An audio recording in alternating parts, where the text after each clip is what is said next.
Joshua അദ്ധ്യായം 17 മനാസേയുടെ ഓഹരി. പിന്നീട് ജോസഫിൻ്റെ ആദ്യജാതനായ മനാസേയുടെ ഗോത്രത്തിന് അവകാശം നൽകി.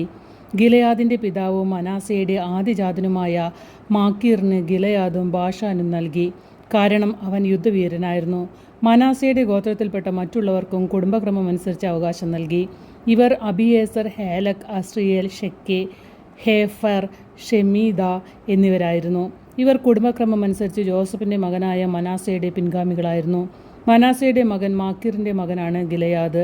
അവൻ്റെ മകനായ സെലോഫെഹാദിനും പുത്രന്മാർ ഉണ്ടായിരുന്നില്ല, പുത്രിമാർ മാത്രം. അവർ മഹ്ല, നോവ, ഗോഹ്ല, മിൽക്ക, തിർസ എന്നിവരായിരുന്നു. അവർ പുരോഹിതനായ എലയാസറിൻ്റെയും നൂനിൻ്റെയും മകനായ ജോഷിയുടെയും പ്രമാണികളുടെയും മുമ്പാകെ വന്നു പറഞ്ഞു, ഞങ്ങളുടെ സഹോദരന്മാരോടൊപ്പം ഞങ്ങൾക്കും അവകാശം നൽകണമെന്ന് കർത്താവ് മോശയോട് കൽപ്പിച്ചിട്ടുണ്ട്. അതനുസരിച്ച് ജോഷു അവരുടെ പിതൃസഹോദരന്മാരോടൊപ്പം അവർക്ക് അവകാശം നൽകി. അങ്ങനെ മനാസയ്ക്ക് ജോർദാന് അക്കരെ കിടക്കുന്ന ഗിലെയാദും ബാഷാനും കൂടാതെ 10 ഓഹരി ലഭിച്ചു. കാരണം മനാസയുടെ പെൺമക്കൾക്ക് ആൺമക്കളോടൊപ്പം ഓഹരി ലഭിച്ചു. മനാസയുടെ മറ്റു പുത്രന്മാർക്ക് ഗിലെയാദ് അവകാശമായി കൊടുത്തു. ആഷേർ മുതൽ ഷെക്കേമിന് കിഴക്ക് മിക്മെദാത്ത് വരെ മനാസയുടെ ദേശം വ്യാപിച്ചു കിടക്കുന്നു. അതിൻ്റെ തെക്കേ അതിർത്തി എൻ തപ്പുവ വരെ നീണ്ടുകിടക്കുന്നു. തപ്പുവ ദേശം മനാസയുടെ അവകാശമായിരുന്നു. എന്നാൽ മനാസയുടെ അതിർത്തിയിലുള്ള തപ്പുവ പട്ടണം എഫ്രായിമിൻ്റെ മക്കളുടെ അവകാശമായിരുന്നു. അതിർത്തി വീണ്ടും തെക്കോട്ട് കാനാൻ തോട് വരെ പോകുന്നു. മനാസയുടെ പട്ടണത്തിൽ തോടിന് തെക്കുള്ള പട്ടണങ്ങൾ എഫ്രായിമിനുള്ളതാണ്. മനാസയുടെ അതിർത്തി തോടിന് വടക്കേ അറ്റത്തുകൂടി പോയി കടലിൽ അവസാനിക്കുന്നു. തെക്കുവശത്തുള്ള ദേശം എഫ്രായിമിൻ്റേതും വടക്കുവശത്തുള്ളത് മനാസയുടേതുമാകുന്നു. സമുദ്രമാണ് അതിൻ്റെ അതിർത്തി. അത് വടക്ക് ആഷേറിനോടും കിഴക്ക് ഇസക്കാറിനോടും തൊട്ടുകിടക്കുന്നു.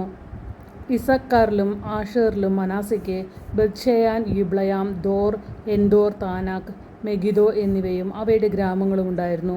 എന്നാൽ മനാസയുടെ പുത്രന്മാർക്ക് ആ പട്ടണങ്ങൾ കൈവശപ്പെടുത്താൻ കഴിഞ്ഞില്ല. കാനാന്യർ അവിടെ തന്നെ വസിച്ചു പോന്നു. പക്ഷേ ഇസ്രായേൽക്കാർ ശക്തി പ്രാപിച്ചപ്പോൾ അവർ കാനാന്യരെ കൊണ്ട് അടിമവേല ചെയ്യിച്ചു. അവരെ അവിടെ നിന്ന് ശേഷം തുരത്തിയില്ല. ജോസഫിൻ്റെ സന്തതികൾ ജോഷുവയോട് ചോദിച്ചു, കർത്താവിൻ്റെ അനുഗ്രഹത്താൽ ഞങ്ങൾ ഒരു വലിയ ജനമായിരിക്കെ എന്തുകൊണ്ടാണ് ഞങ്ങൾക്കൊരു വിഹിതം മാത്രം തന്നത്?